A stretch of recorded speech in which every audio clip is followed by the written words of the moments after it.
Our traveling troubadours have wandered onto Main Street in Windsor. As usual, their next adventure is just around the corner.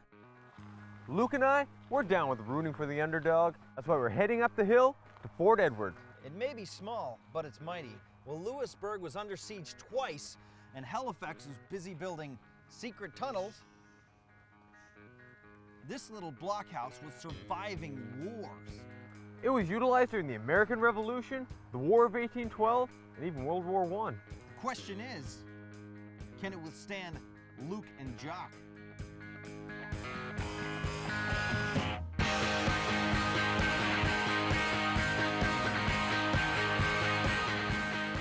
A blockhouse is a small fort designed to withstand an attack from a lightly armed enemy. If your attackers have heavy weapons, you're out of luck.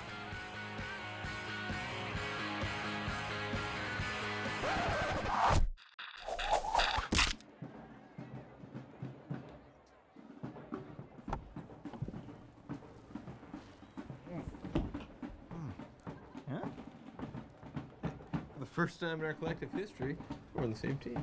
Sweet!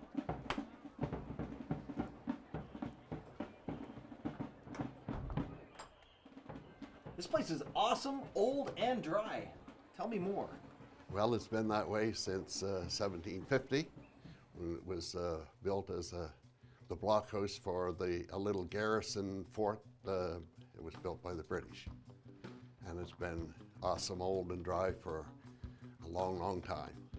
So this blockhouse wasn't the only building on this location? No, there were several other buildings. There was officers' quarters and men's quarters and various other buildings. These may look like little windows, but they're not. They're actually portholes for guns. See, the soldiers were armed and ready from the day this blockhouse was built in 1750, past the War of 1812, and into the mid-1800s when they finally realized they could relax. This two-story blockhouse is a whopping 600 square feet, strategically located on the top of a hill. This gave the soldiers a 360-degree vantage point against enemy attack, although they never came. Until now.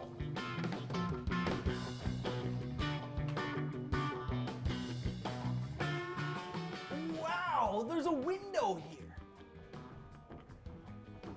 And a window here. And a window here. And a window here. That's 4 walls, 4 windows. What a view!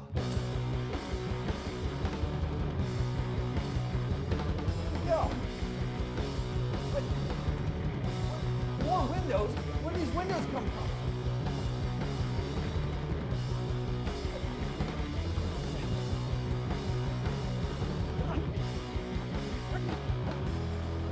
$997, $998, $999, $2,000.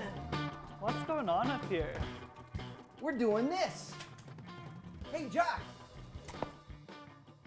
Oh, I see. You are using Fort Edward's macrocolations. Macrocolations? Macrocolations.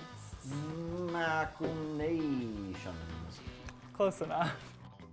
This blockhouse is the oldest one in Canada, and it's all that remains of Fort Edward.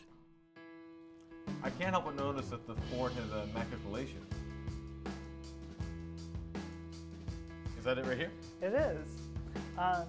But what they would use these for is if anyone got too close to the fort, the soldiers would aim their guns down and would try to take them out. If they had boiling oil or boiling water on hand, they would kind of pour it down, kind of stop anyone. And so there was more than one macrocolation? Yeah, all around the... you There were can multiple see. macrocolations.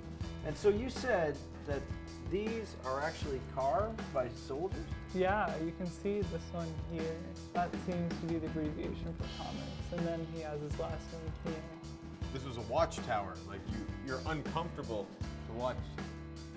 You stay up here for 8 hours and have to watch the harbor, like you're in a really uncomfortable position. Yeah, that's true too. But they actually use cannons out these windows as well. That makes sense. That's why they're low. They're at cannon level. Definitely. You'd have these lower here for cannons, and of course you'd fire muskets or rifles out here as well.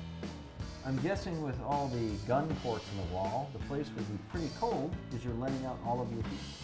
Oh, it definitely would have been. And it definitely would have been a cold wait up here for about 6 hours if you're on duty. And so that's actually why we have this stone block in the floor. And if you look down there, you can see the brickwork downstairs as well. And so that would have actually been where a potbelly stove would have been. And they would have fed a tube up through here and then up here to spread the heat. And then it could have went all the way up into the attic as well, which could have been used for anything from storage.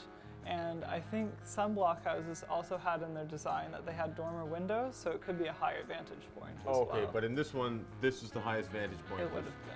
But there's Yeah. none in the upper level.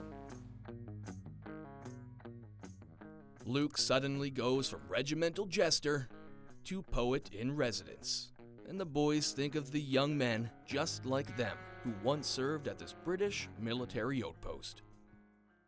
I couldn't imagine how lonely it would feel up here in the blockhouse. Now, the shifts were only 6 hours, but your family could be an ocean away in England. It could be years before you've seen them. If only they would have known no one was ever going to attack. When I walk around and see the names and the images etched into the wall, you can't help but think that even though they were soldiers, they were still people. Young men, teenagers in some cases. And the wood used to make these walls that would protect them were also a place where they could leave their permanent mark, even though they didn't know it at the time. Anything now?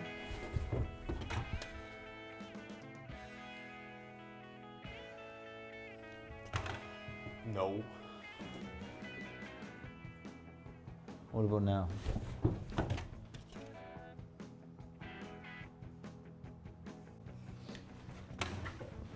No. Well, at least we're on the same team and not firing at each other anymore. Yeah, we are both in the 84th of Foot Royal Highland Emigrants together. Yeah.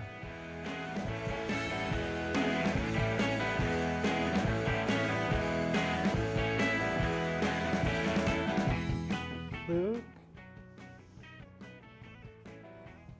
Jock? Aren't you guys supposed to be on watch? Anyway,